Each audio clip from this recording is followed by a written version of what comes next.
जनन स्वास्थ्य क्या है? जनन स्वास्थ्य मतलब जनन मतलब रिप्रोडक्शन। जब रिप्रोडक्शन हो रहा था तो भाई स्वास्थ्य नहीं होगा तो रिप्रोडक्शन में प्रॉब्लम भी आ सकती है ना। जनन में प्रॉब्लम कैसी समस्याएं आएंगी पहले ये सोचो।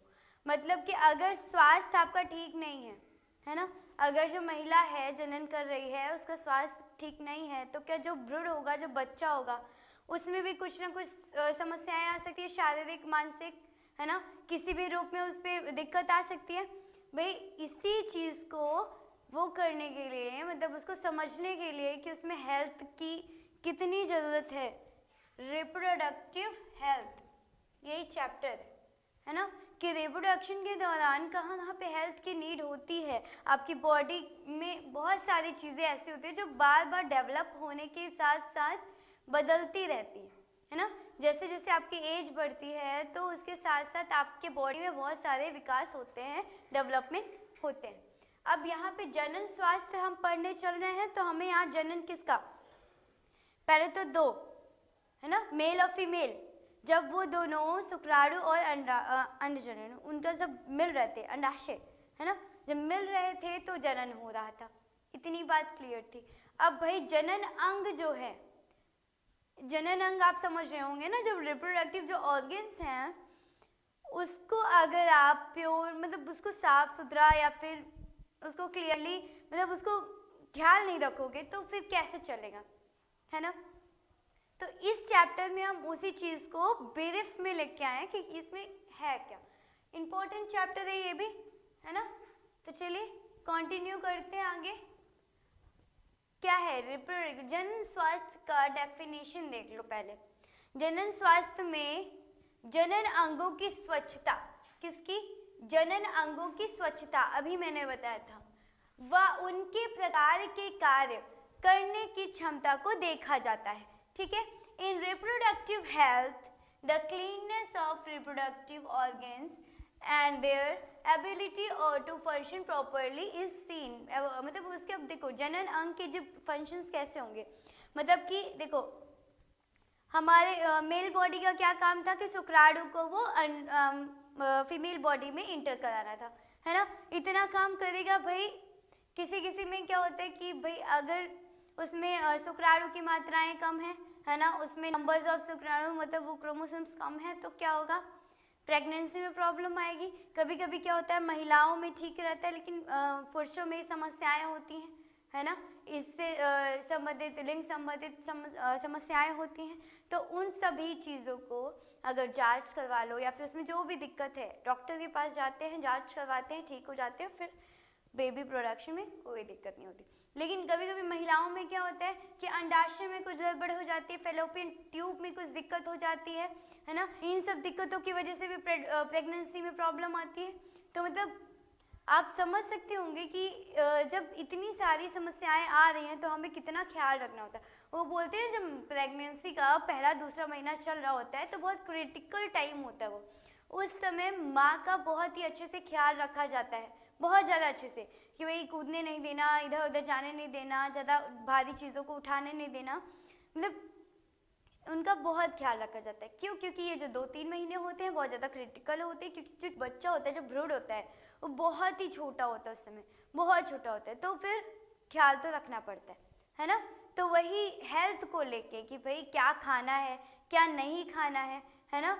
बोलते होंगे आपकी मम्मी लोग कहते होंगे खट्टा मत खाओ या फिर खट्टा खाओ या फिर पपीता नहीं खाओ, है ना, गर्म चीज़ें नहीं खाओ, मसाले कम खाओ, ये सारी चीज़ें आपको सुनने में आ रही होंगी। क्यों आ रही होंगी, क्योंकि ये हेल्थ से रिलेटेड है ना, ये प्रेगनेंसी में हेल्थ से रिलेटेड ये इश्यूज करते हैं, ठीक है।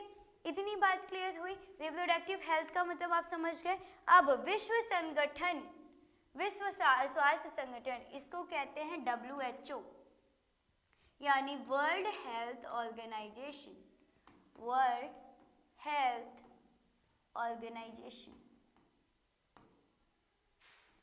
ठीक। जो वर्ल्ड हेल्थ ऑर्गेनाइजेशन है, जैसे कि एक तो WHO को काम समझो पहले, जैसे कि कोई भी खाना वाना अगर आया है ना, वो खाना आपके पास आएगा, है ना, अगर वो खाना आपके पास आएगा, मतलब जैसे कि आप चिप्स के पैकेट खरीदते हो या फिर कुछ भी खरीदते हो, तो WHO पहले उसकी जांच करता है कि खाने लायक है कि नहीं है ना, उसकी जांच करते हैं कि ये नुकसान करेगा क्या करेगा, सारी चीज़ें देख करके फिर उसको मार्केट में लाते हैं, फिर उसका प्रोडक्शन बढ़ता है, फिर उसकी बिक्री होती है ना। तो इसने हेल्थ मतलब इसने एकदम बता दिया है, क्या बताया है, जनन के सभी पहलुओं सहित संपूर्ण स्वास्थ्य, कैसे, शारीरिक, भावनात्मक, व्यवहारात्मक और सामाजिक, है ना, ये 4 तरीके, ये क्या स्थिति जनन स्वास्थ्य कहलाते हैं। 4 कैसे, the complete health condition including all aspects of reproduction like physical, emotional, behavior और social। अगर ये 4-5 तरीकों से आपका भाई अगर माँ का ख्याल रखना है तो सिर्फ फिजिकली रखोगे, है ना, कि वो मम्मी का मतलब अगर कोई माँ बन रही है ना, कोई औरत माँ बन रही है तो उसका फिजिकली ख्याल कैसे रखा जाएगा, उसको एक्सरसाइज करने के लिए कहना है ना, वो प्रॉपर डेली एक्सरसाइज करे, वो भी ऐसा नहीं कि मुर्गासन और पता नहीं कौन सा आसन करने लगे, ऐसा नहीं है ना, वो आसन आपको डॉक्टर प्रिस्क्राइब कर देगा, है ना, डॉक्टर से पूछे, बड़े बुजुर्गों से पूछे, दादी से पूछे, ये लोग बताती हैं कि ये योगा करो, आप पोछा लगाओ, उस तरीके से बैठने का आसन होता है। ये सारे आसन फिजिकली स्ट्रॉन्ग बनाते हैं, जिससे जब मैं बताती थी ना प्रसव की क्रिया हो रही थी तो बहुत ऑक्सीटोसिन रिलीज हो रहा था, बहुत पेन होता है उस टाइम, है ना, मतलब ऐसा कहते हैं कि 200 हड्डियां टूटने का दर्द होता है। तो इमेजिन कि उस पेन को सहना है तो फिजिकली स्ट्रॉन्ग रहना पड़ेगा, फिजिकली भी और मेंटली भी, है ना। अब इमोशनली अगर आप भाई कोई महिला है, प्रेग्नेंट है और आप उसको बदतमीजी से बात कर रहे हो, उसको परेशान कर रहे हो, जैसे बच्चे होते हैं, मम्मी अगर प्रेग्नेंट है तो छोटे बच्चे होते हैं, बहुत तंग करते हैं, मम्मी को बहुत दौड़ाते हैं, भाई समझो, क्योंकि वो अभी बहुत क्रिटिकल सिचुएशन से, उनके अंदर भी बहुत सारे मूड स्विंग्स होंगे, गुस्सा होगा, तो उन सब चीज़ों से निकलने के लिए इमोशनल टच, कि भाई उनके साथ बैठो, उनसे बातें करो, उनके बारे में जानो कि क्या हो रहा है, मम्मा क्या दिक्कत है ना। भाई अगर पहला बच्चा है तो भाई फैमिली वाले देखते हैं, है ना, फैमिली वाले उनका ख्याल रखते हैं कि उनके खान पान का ख्याल रखा जाए, उनका बिहेवियर में क्या हो रहा है कि भाई जैसे चिड़चिड़ापन आ जाता है ना, जैसे कुछ खाने का मन करता है ना, खट्टा खाने का मन करता है, कभी मीठा खाने का, कभी आइसक्रीम, कभी भी मूड स्विंग्स होने लगते हैं, तो उस सब चीज़ों को समझना है यहाँ पे। और सोशल तरीका कि भाई लोग मिलते जुलते भी हैं, है ना, बहुत सारे लोग आते हैं, मतलब सोशली भी कोई मेंटली अफेक्ट ना करे कि बाहर से कोई आके उल्टा पुल्टा बोल दे और वही बात लेके चले। तो भाई अगर हेल्थ कंडीशन ठीक है, आपकी हेल्थ ठीक है, तो बेबी जब प्रसव होगा ना, प्रसव की क्रिया जब होगी, जब बेबी निकलेगा तो उसमें बहुत मतलब ऐसा नहीं है कि दर्द नहीं होगा, लेकिन बहुत रिलीफ होगा, मतलब उतना ज़्यादा नहीं होगा, है ना, क्योंकि अब हेल्दी हो तो बेबी भी हेल्दी होगा, है ना। आप अगर हेल्दी हो, माँ अगर हेल्दी है तो बच्चा भी हेल्दी होता है ना।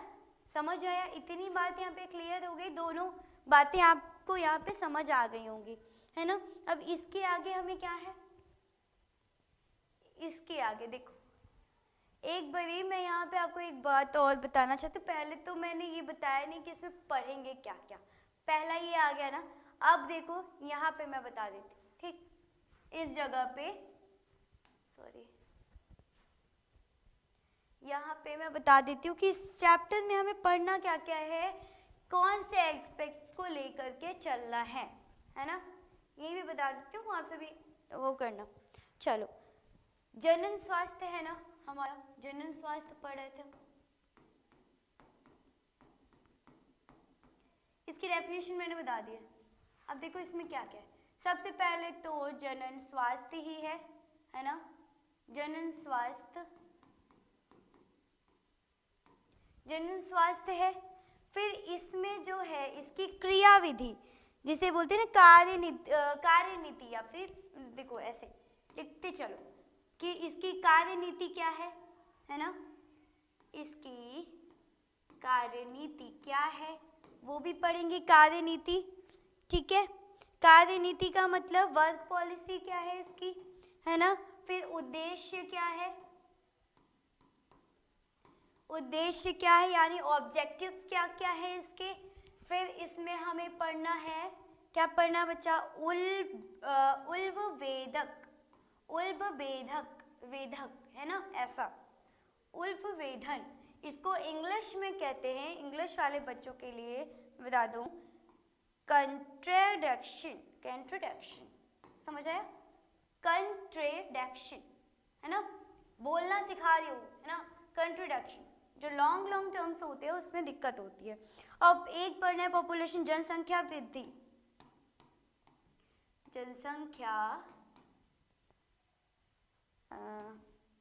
वृद्धि, ठीक है, जनसंख्या वृद्धि, वर्ल्ड पॉपुलेशन ग्रोथ। उसके बाद यहाँ पे जनसंख्या वृद्धि के अलावा और क्या पढ़ना है, जनसंख्या विस्फोट पढ़ेंगे, है ना,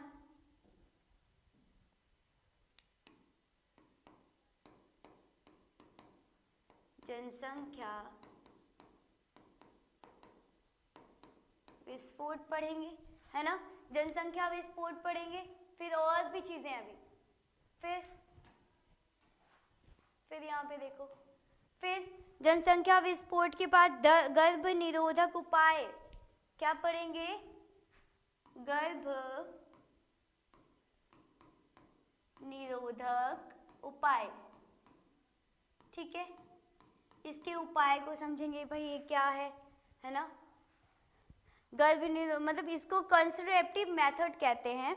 अब इसके बाद एक और है, मतलब अभी और है, इसको भी देखो क्या है, संगर्भता का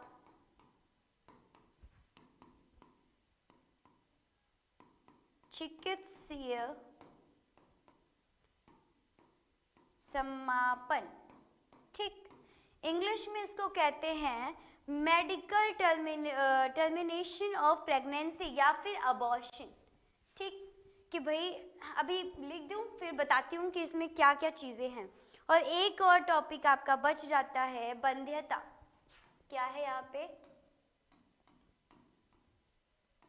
बंध्यता जिसे कहते हैं इनफर्टिलिटी, इनफर्टिलिटी, ठीक, इनफर्टिलिटी।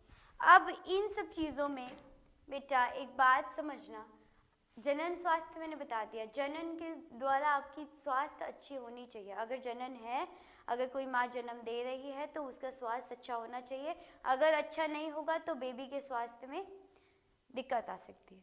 कैसे दिक्कत हो सकता है, बेबी में कोई इशू हो जाए, हाथ पैर सही से उसके विकसित ना हो पाए, है ना, उसमें कुछ समस्याएं हो जाए, विकसित सही से ना हो, कुपोषित हो सकते हैं, बहुत सारी ऐसी ऐसी प्रॉब्लम्स आती है। तो इसलिए आपको स्वस्थ रहना है, पहली बात कि भाई स्वस्थ रहना है। इसकी कार्य नीति कि भाई स्वस्थ रहने पे भाई कितनी सारी इसकी वर्क पॉलिसी हो सकती है, इसका उद्देश्य क्या है, अभी सब एक एक करके समझेंगे। फिर कंट्राडिक्शन को समझेंगे, जनसंख्या वृद्धि, भाई पहले के समय में देखे होंगे चाचा दादा नाना काका जी जो भी होते हैं उनके 7-7 8-8 12-12 बच्चे होते थे। भाई इतना सारा बच्चे करते थे कि क्या ही कहें, है ना, इमेजिन पॉपुलेशन, जनसंख्या ऐसे ही बढ़ा देते थे। अब देखो जब जनसंख्या वृद्धि होगी तो क्या होगा, एक्सप्लॉयटेशन बहुत होगा। मतलब कि अगर आपको जॉब चाहिए, है ना, मतलब कि 5 जॉब है हमारे पास, 5 सीट है और लोग 100 हैं। सोचो जनसंख्या बढ़ के 100 हो गई, सीट हमारे पास 5 है, तो सोचो मिलेगा किसको, 5 ही को मिलेगा ना, बाकी के 95 क्या करेंगे, बताओ क्या करेंगे।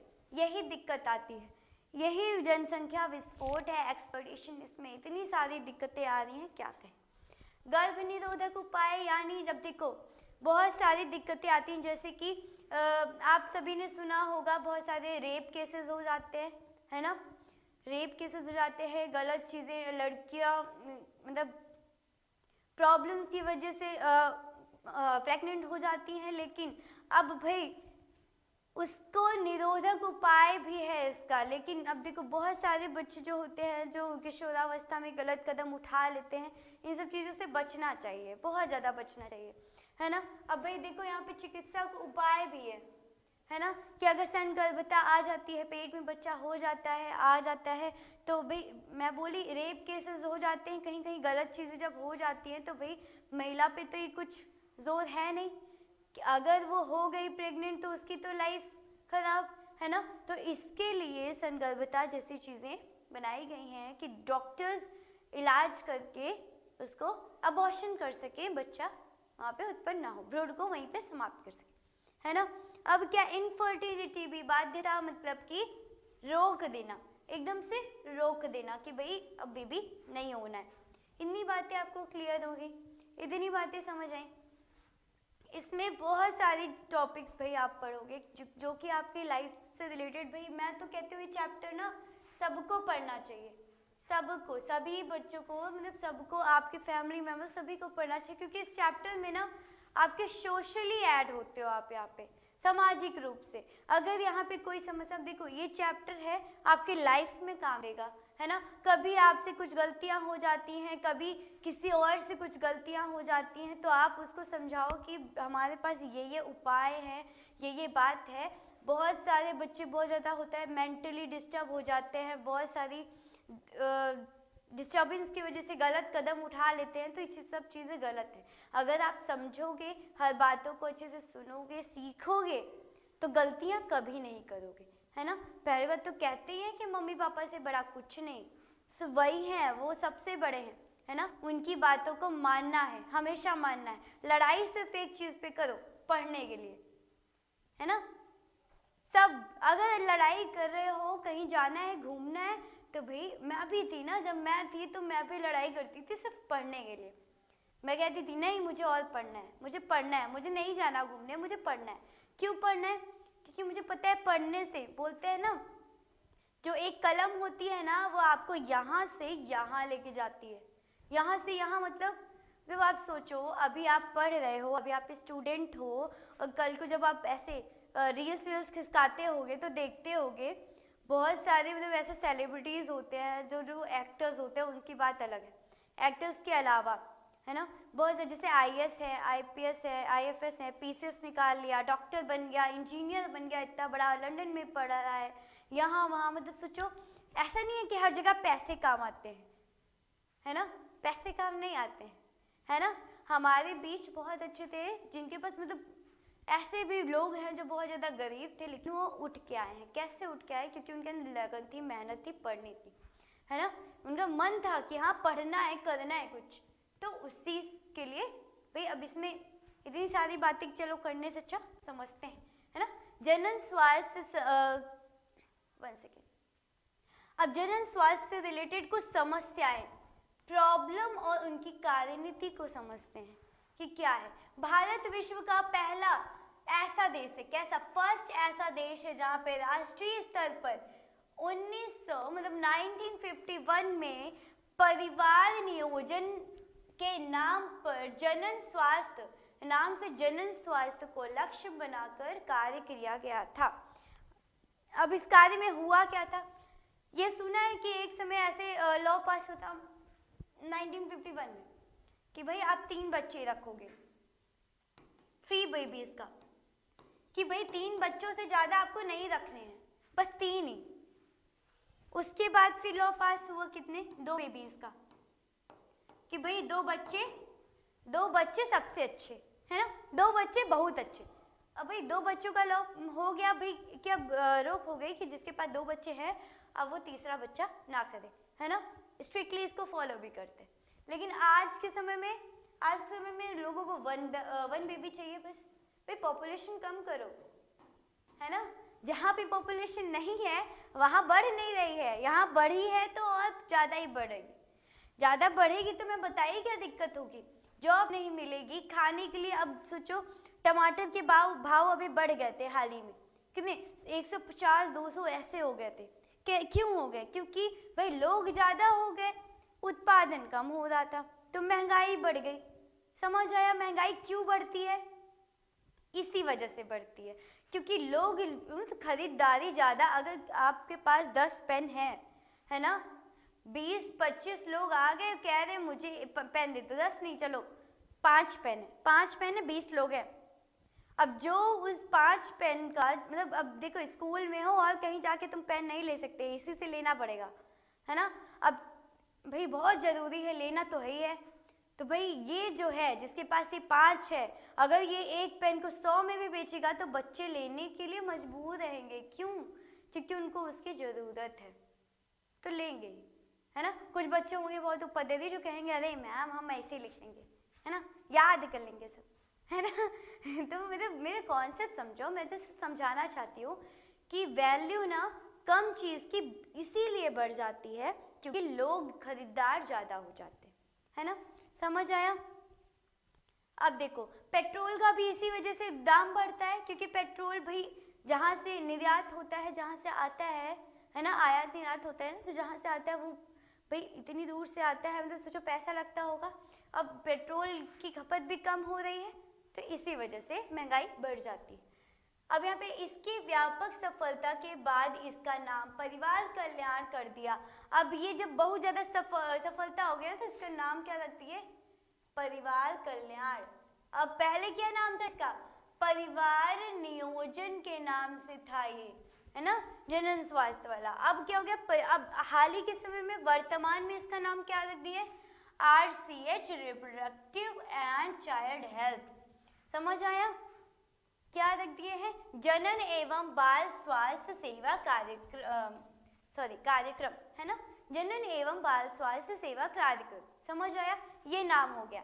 अब क्या है? इस कार्यक्रम की व्यापकता को बढ़ाने के लिए सरकार द्वारा अनेक प्रयास किए जाते हैं और ऐसे ही प्रयास से क्या हो रही है? पॉपुलेशन अब थोड़ा। अब एक क्वेश्चन अगर मैं ऐसे पूछ लूँ, SST का क्वेश्चन है कि भारत में सबसे पॉपुलेशन वाला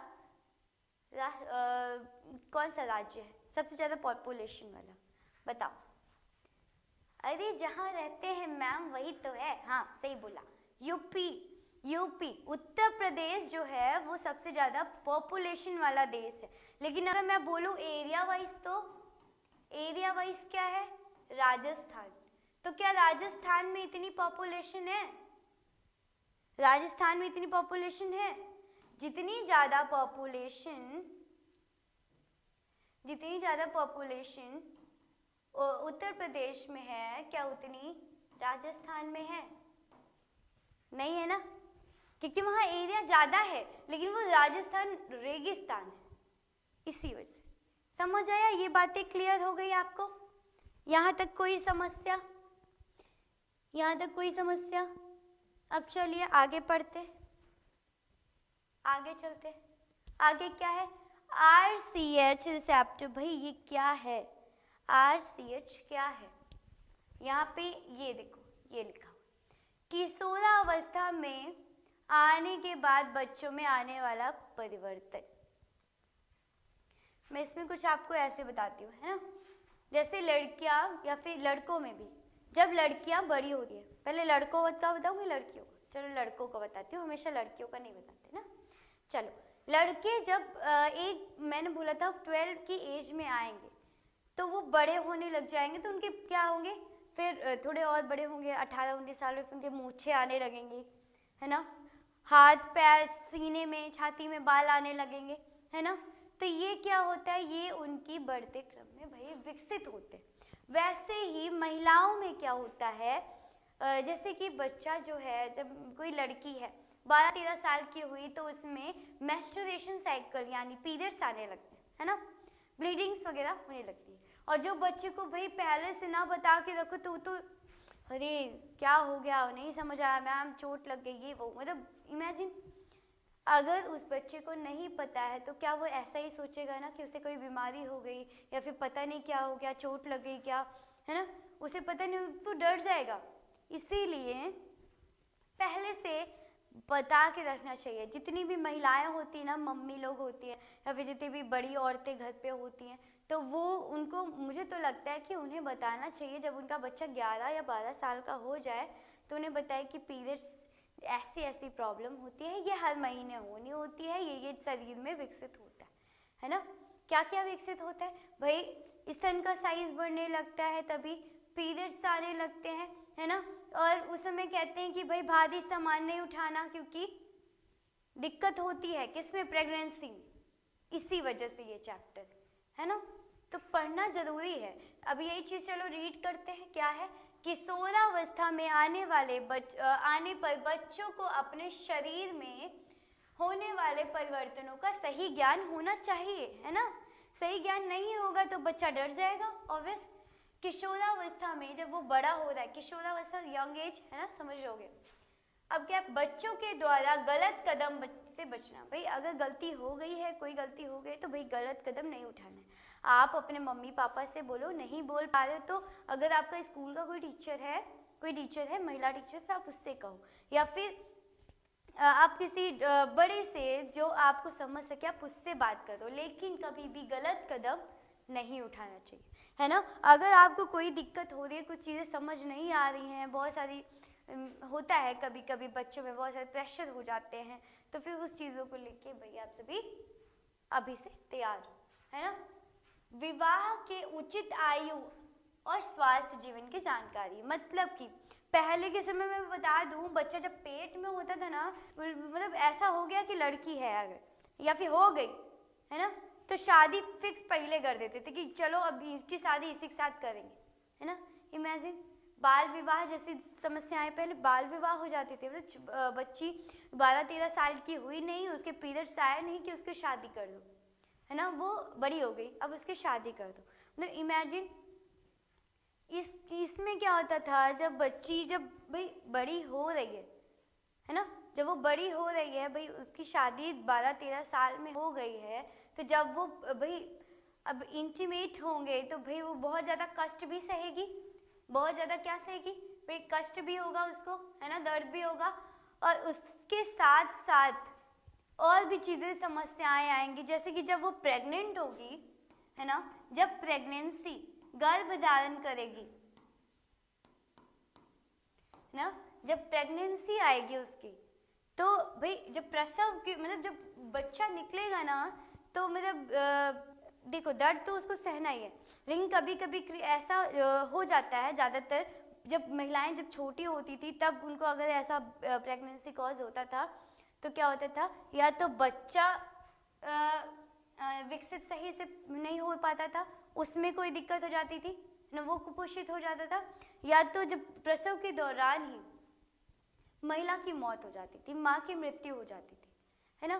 तो इमेजिन इतना सारा दर्द सहा, ऊपर से बेबी, या तो बच्चे की मृत्यु या तो माँ की मृत्यु, या फिर अगर हुआ तो भाई माँ एकदम कमज़ोर हो जाती थी, बच्चा एकदम कमज़ोर पैदा होता था, ये सारी समस्याएं होने लगी। फिर धीरे धीरे करके 18 एज कर दिया गया, कितनी, शादी की एज गर्ल्स की 18 कर दी गई, है ना। जब 18 कर दी गई तो फिर भी यार होता था फिर भी, लेकिन इसमें भी मैं बता दूं, इसमें भी यही दिक्कत होती थी कि भाई कभी कभी महिलाएं बहुत चीज़ें झेल जाती थी, तो इसलिए आज के समय में वर्तमान में तो आपकी 21 है ना, गर्ल्स की एज 21, ठीक, बॉयज़ की 2 साल ज़्यादा होती, 23 होती, ठीक है। इतनी चीज़ें समझ आ गई, इतनी चीज़ें समझ आई। इसके अलावा और क्या है, गर्भवती माता की देखभाल के लिए शिशु जन्म दर, ये एक मतलब शिशु जन्म दर एक क्या है, एनजीओ जैसा है, जो क्या करता है, इसकी जहाँ जहाँ पे महिला प्रेग्नेंट होती है वहाँ पे जा करके देखते रहते हैं, दौरा करते रहते हैं कि महिला का अच्छे से ख्याल रखा जा रहा है कि नहीं, बच्चे का अच्छे से ख्याल रखा जा रहा है कि नहीं, है ना, वो सारी चीज़ों को देखते हैं। भाई एक और मैं बता दूँ, एक और समस्या होती थी, जब पहले के समय में, आज भी कहीं कहीं पे ये रूढ़िवादी परंपरा होती है, कहाँ होती है तो भाई वो चीज़ पता करना, राजस्थान जैसे इलाकों में जो पिछड़ा राज्य है, अभी भी जो पिछड़ा है, वहाँ पे क्या होता था, अगर पता चल गया कि लड़की है पेट में, है ना, अगर उनको पता चल गया कि पेट में लड़की है, तो क्या होता था, वहीं पे लड़की को मार देते थे। इमेजिन, मतलब सोचो, वो लड़की है तो मार देते थे वहीं पेट में ही। अगर इसी वजह से ना क्या हुआ, सरकार ने जब होता है इस मतलब जानकारी के लिए लैब में टेस्ट होता है ना, टेस्ट होता है, उस टेस्ट को बंद कर दिया। बोला कि अगर डॉक्टर से आप जाके जांच करवा रहे हो तो आपको कानूनी रूप से वो अवैध होगा और जेल जाने की नौबत आ जाएगी। बहुत अच्छी पनिशमेंट भी है, मैं तो बोलूँगी अच्छी पनिशमेंट है ना भाई। नहीं करना चाहिए क्योंकि भाई लक्ष्मी है ना लड़कियाँ, है ना, इसीलिए कहते हैं कि लड़कियों को कभी पीछे नहीं हटना चाहिए, आगे बढ़ते रहना चाहिए। क्यों? क्योंकि पहले लड़कियां बहुत सही हैं, इसीलिए आज आगे बढ़ रही हैं और बहुत आगे बढ़ेंगी भी, है ना, लड़के भी आगे बढ़ेंगे, डोंट वरी। अब क्या है, कन्या भ्रूण हत्या को रोकना, वही चीज़ है कि भ्रूण में ही, मतलब भ्रूण जब छोटा बच्चा होता है पेट में ही होता है, पता चल गया भ्रूण से। अब देखो पता कैसे चलता है, भ्रूण से क्या होता है, भ्रूण में, है ना, ऐसे समझो, भ्रूण में छोटी छोटी यहाँ पे मतलब कोशिकाएं होती है, इन्हीं कोशिकाओं को निकाल करके लैब में इसकी जांच होती है ना। लैब में जब इसकी जांच होगी, जब लैब में इसकी जांच होगी तो इन्हीं में भाई गुणसूत्र भी आ जाते हैं। तो गुणसूत्र से क्या डॉक्टर पता नहीं लगा लेगा कि इसमें क्या है, क्या दिक्कत है, ये लड़की है कि लड़का है। और ये मतलब ये टेस्ट एक और वजह से होता है कि जैसे कि अगर ये इन कोशिकाओं की जांच हो रही है तो इससे ये पता चल जाता है कि जो बच्चा है ना, उसमें कहाँ पे कोई अंग अगर विकसित नहीं हो पा रहा है, जैसे किसी का हाथ विकसित नहीं हो पा रहा है, किसी का पैर विकसित नहीं हो पा रहा है, तो वो वहीं पे उपचार हो जाएगा उसका, वहीं पे उसको ठीक कर दिया जाएगा, है ना। लेकिन ये चीज़ तो अच्छी है कि भाई जांच के दौरान ये चीज़ पता चल जाए तो बच्चा जब पैदा होगा तो फिर उसमें समस्या नहीं रहेगी, उसको आगे चल के दिक्कत नहीं रहेगी अगर पहले ही वो बच्चा ठीक हो गया तो, है ना। लेकिन अगर कुछ मतलब महिलाएं, यहाँ पे ये भी है कि डॉक्टर को तो पता होता था क्योंकि वो तो वही चेक कर रहा है तो उसको पता है कि लड़की एक लड़का, और यहीं पे अगर डॉक्टर को पैसा घूस दे के पता कर लेते हैं तो भाई डॉक्टर भी जेल जाएगा, तुम भी जाओगे, है ना, इसलिए उपद्रव कम। चलो, जनसंख्या नियंत्रित से संबंधित विकल्पों के बारे में बताना। अब भाई जनसंख्या को कैसे नियंत्रित करना है ना, बढ़ने नहीं देना है, बढ़ने से कम, मतलब कैसे। अब इसके लिए भाई बहुत सारी चीज़ें आई हैं, है ना, जैसे दवाइयों का यूज़ होने लगा, दवाइयाँ हो गई, या फिर बहुत सारे ऐसे वर्ड याद नहीं आ रहा है, अभी बताऊँगी आगे कि क्या बोलते हैं उसको। बहुत सारी चीज़ों की मतलब प्रोटेक्शन वगैरह का यूज़ करते हैं, जिस वजह से क्या होता है कि जनसंख्या में नियंत्रण भी भाई थोड़ा सा कंट्रोल आ जाता है, थोड़ा सा कह रही हूँ, ज़्यादा नहीं, है ना, क्योंकि भाई अब जॉब नहीं मिलेगी, इधर उधर टहलोगे तो घर ही पे रहोगे। लैंगिक क्या है, संचारित रोगों की जानकारी, लैंगिक, इसको भी मैंने अभी पहले ही बता दिया था कि जब लड़की और लड़का दोनों में दिक्कतें हो सकती हैं। लड़कों में शुक्राणु जनन में दिक्कत हो सकती है कि उसकी मात्राएं कम हो, जैसे मैंने बताया था 200 से 300 मिलियन होते हैं, लेकिन ऐसा अगर नहीं हो रहा है ना, उसे कम है, नंबर्स ऑफ शुक्राणु कम है, स्पर्म कम है, तो फिर दिक्कत हो सकती है इनमें, मेल्स में दिक्कत हो सकती है। अब फीमेल में भी ऐसी दिक्कत मैंने बताया था, अंडाशय में दिक्कत हो गई, फेलोपियन ट्यूब में दिक्कत हो गई, इस सब वजह से लैंगिक संरक्षण इसमें भी दिक्कत, रोग भी हो सकते हैं भाई, बीमारी भी हो सकती है कोई, तो इस वजह से ना जांच वाच करवाते रहना चाहिए, ठीक है। ये बातें क्लियर, ये आई थिंक ये चीज़ें क्लियर हो गई होगी। अब क्या है, एक और टॉपिक यहाँ पे पढ़ते हैं, उल्बवेधन। उल्बवेधन का मतलब क्या होता है, विकासशील भ्रूण के, अब इसको पहले लिख लो, है ना, मैं बोलती हूँ तुम भी लिखो और मैं भी लिखती हूँ, क्योंकि दोनों लिखेंगे तभी आएगा। चलो लिखो, विकासशील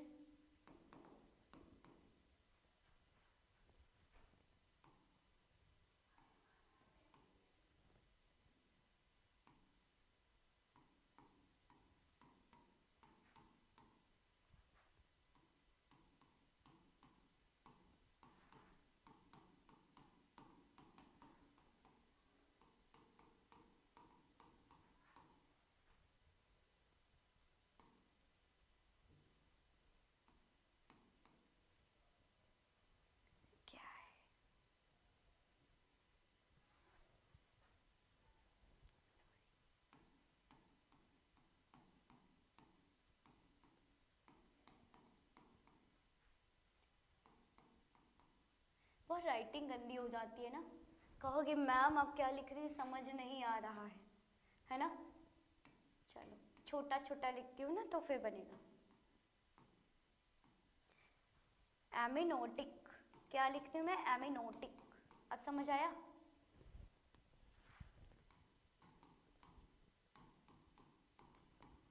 क्या है? विकासशील भ्रूण के एमिनोटिक गुहा से द्रव्य का निकलना, द्रव्य निकाल कर, अभी वो प्रोसेस मैं बता रही थी, है ना?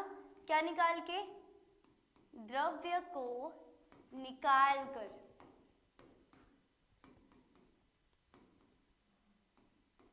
परीक्षण किया जाता है। अभी मैं बोली थी लैब में ले जाके उसका क्या कर रहे हैं? परीक्षण किया जा रहा है यहाँ पे,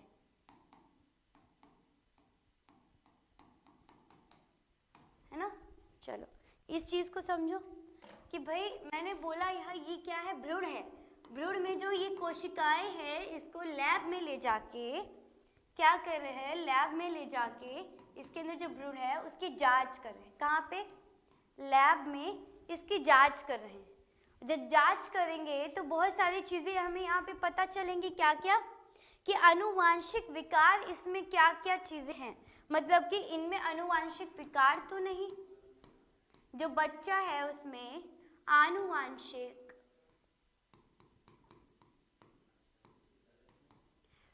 विकार तो नहीं, है ना? मतलब कि उसके विकसित होने पे कोई दिक्कत तो नहीं। क्या पता हाथ में कोई विकसित ना हो पाए, हाथ में उंगलियां विकसित नहीं हो, होता है किसी किसी जब छोटा बच्चा होता है तो उसकी कुछ ना कुछ चीज़ें रह जाती कभी कभी। किस वजह से होता है? इसी वजह से भाई। इसीलिए अगर भ्रूण आप अच्छे से इसकी एक चीज़ निकाल करके, यही चीज़ ये निकाल करके इसकी लैब में जांच हो जाए, अगर उसमें कोई दिक्कत है तो वहीं पे उसका क्या हो जाए? उपचार। वहीं पे उसका क्या हो जाए? उपचार। तो बच्चा एकदम हेल्दी पैदा होगा, है ना? ऑपरेशन के द्वारा दो तरीके से ऑपरेशन भी और नॉर्मल डिलीवरी भी होती है ना? अभी बताऊंगी, उसको भी आगे है, ठीक है?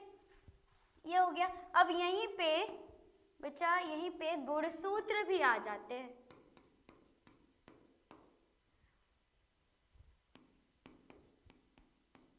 मतलब अब देखो डॉक्टर तो करेगा तो यहीं पे इसी के अंदर तो है, तो गुणसूत्र भी आ जाएंगे। इन्हीं गुणसूत्र से क्या होगा? गर्ल है कि बॉय है ये बात पता चल जाएगी। और यही बात भाई बहुत लोग, बहुत उनके पेट में दर्द होता है, बताओ बताओ लड़का है कि लड़की है, और अगर लड़की होती तो बहुत सैड हो जाते हैं, और लड़का है तो भाई पता नहीं भाई वंश हो गया है, ये सब बातें लेकर के खुश हो जाते हैं, है ना? तो इसका ये मतलब समझ आया कि विकासशील भ्रूण के कहाँ पे? एमिनोटिक गुहा से द्रव्य को निकाल के, कहाँ से? एमिनोटिक गुहा से क्या निकाल रहे हैं? द्रव्य को। इस द्रव्य को निकाल रहे हैं, है ना? द्रव्य को निकालकर परीक्षण किया जा रहा है लैब में, लेबोरेटरी में इसका टेस्ट हो रहा है। और टेस्ट होने के दौरान अगर आनुवांशिक है, कोई शरीर के कोई अंग में विकास नहीं हो पा रहा है तो वो विकास का उपचार हो जाएगा। उपचार हो जाएगा तो बच्चा स्वस्थ होगा और यहीं पे इसका कुछ फायदा भी उठाया जाता है। समझ आया? इतनी बात क्लियर? अब वो टेस्ट जो होता है लिंग परीक्षण, मतलब कि लिंग परीक्षण मतलब कि गर्ल है या बॉय, ये चीज पता करने के लिए। इसी में कानूनी अपराध है, ये कानूनी कार्यवाही हो सकती है इस पे। ये बात यही क्लियर है ना? इतना है, समझ आया? अब जनसंख्या वृद्धि को हम लोग पढ़ेंगे कि जनसंख्या वृद्धि में क्या क्या समस्याएं भाई क्या है। जनसंख्या वृद्धि क्या है? किसी क्षेत्र में निश्चित समय में बड़ी जनसंख्या। जनसंख्या वृद्धि, यहाँ पे दो चीजें हैं, जनसंख्या वृद्धि और जनसंख्या विस्फोट। पहला लिखो इसको, किसी क्षेत्र में, किसी क्षेत्र में निश्चित समय से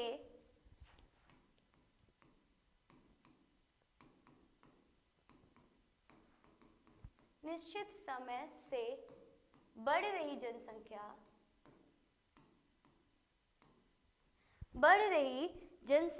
को, है ना, जनसंख्या वृद्धि कहते हैं। बढ़ रही इस जनसंख्या को जनसंख्या वृद्धि कहते हैं।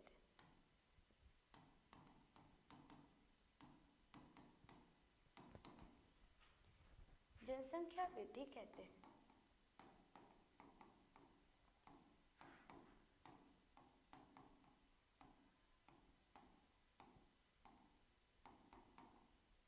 ठीक, गंदी राइटिंग।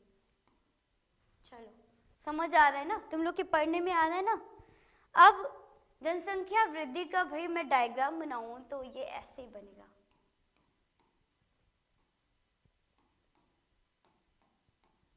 मतलब इमेजिन, एक बार जनसंख्या बढ़नी शुरू हो गई तो भाई वो नहीं हो रही है। इतनी सारी जनसंख्या, जब ये डायग्राम बन रहा है, जनसंख्या बढ़ती जा रही है, तो ये किसका क्या दिखा रहा है कि ये दिक्कत दे रहा है। क्या दिक्कत दे रहा है? आगे चल के ये यही चीज़ एक्सप्लॉयटेशन का काम करेगा, जनसंख्या विस्फोट का काम करेगा, है ना। जनसंख्या वृद्धि समझ आई कि एक जगह पे मतलब सही समय पे कि वहीं पे क्या हो रही है, जनसंख्या वृद्धि हो रही है, वही जनसंख्या वृद्धि कहलाती है। ठीक है, इतना समझ आ गया। अब इसमें जैसे कि एक चीज़ समझ लो, अगर यहाँ पे मतलब कोई शहर ए है, यहाँ पे 100 लोग हैं। कितने? 100 लोग हैं। 2000, चलो 2000 में, यही 2 साल बाद 2002 में क्या होता है, ये जो 100 लोग थे ये कितने हो गए? वही जगह है, ए ही जगह है, ये यहाँ पे 200 हो गए। तो कितनी वृद्धि हो गई? यहाँ पे 100 वृद्धि हुई। इमेजिन, ये वृद्धि दर यही कहलाता है, यही जनसंख्या वृद्धि है। समझ आई? अब देखो, अब यहाँ पर एक और चीज़ मैं बता दूँ, यहाँ पे ये चीज़ तो हमारी क्लियर हो गई, जनसंख्या वृद्धि किसे कहते हैं। अब जनसंख्या विस्फोट क्या है ना। जनसंख्या विस्फोट क्या है? आबादी का, लिखो लिखो लिखो, आबादी का अत्यधिक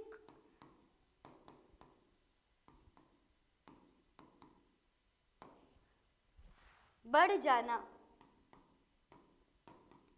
जिससे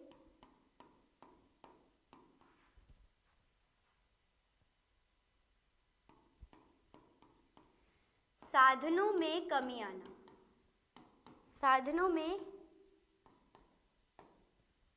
कमी हो जाना, यही क्या कहलाती है बेटा? जनसंख्या विस्फोट कहलाता है। ठीक, आगे लिख लेना।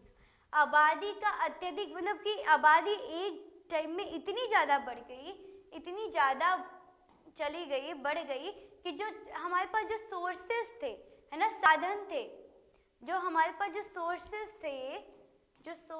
थे वो क्या हो गए? कम हो गए, है ना। अगर सोर्सेस कम हो जाएंगे,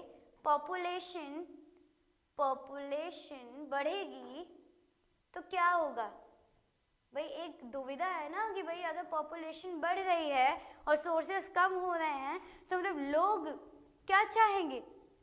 सोर्सेस चाहेंगे ना कि भाई अगर मेरे घर में 10 लोग हैं तो 10 को खाना मिले, सभी को खाना मिले, लोग ये चाहेंगे, है ना। और यही खाना आएगा कहाँ से? उत्पादित होगा, है ना। गेहूँ, चावल, अनाज जहाँ से उत्पादित होगा, अगर ऐसा होगा तो अनाज कम हो जाएगा। इसी वजह से मैंने अभी बताया टमाटर के और सब्जियों के भाव इसीलिए बढ़ जाते हैं, दाल के, चावल के इसीलिए भाव बढ़ जाते हैं। किस वजह से? क्योंकि भाई पॉपुलेशन ज़्यादा है, सोर्सेस कम है। क्लियर बात?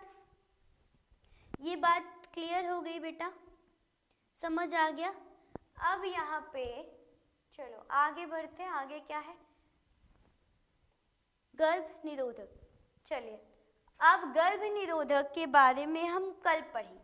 इसमें हमें 5-6 चीज़ें कि भाई गर्भ अगर धारण हो गया है तो इससे बचना या फिर इसको सुरक्षित करना कैसे है ना। या फिर गर्भ धारण करने से पहले क्या क्या ऐसी चीज़ें करें जिससे गर्भ धारण ना हो वहाँ पे, है ना। ऐसा नहीं है नेचुरली करना, नहीं तो फिर आगे दिक्कत होगी। आज के लिए इतना ही। अब 5 मिनट का ब्रेक ले लो, उसके बाद आपके नेक्स्ट आगे की क्लास चलेगी। ठीक है? कैसा था आज का सेशन? अच्छा था? चलो आज के लिए बस इनफ, इतना समझ के आना, इतना पढ़ के आना। कल तो संडे है ना।